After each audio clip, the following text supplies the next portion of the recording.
দেখুন এই ভিডিওতে 3টি এক্সারসাইজ দেখাবো।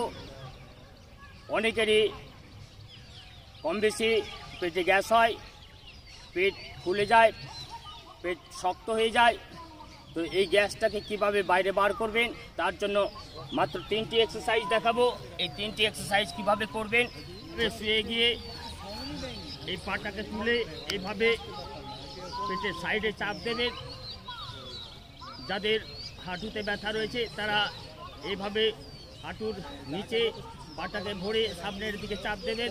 এবার 2 নম্বর পদ্ধতি অর্থাৎ 2 নম্বর টেকনিক, এই শবাসনে এইভাবে আসবেন, এইভাবে করবেন।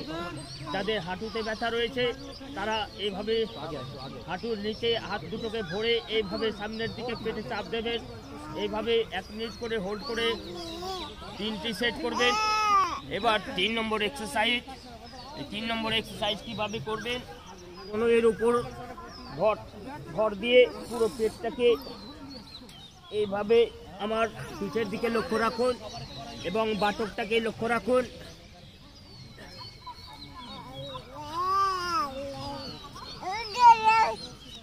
এইভাবে 1 মিনিট করে হোল্ড করবেন, 3টি সেট করবেন।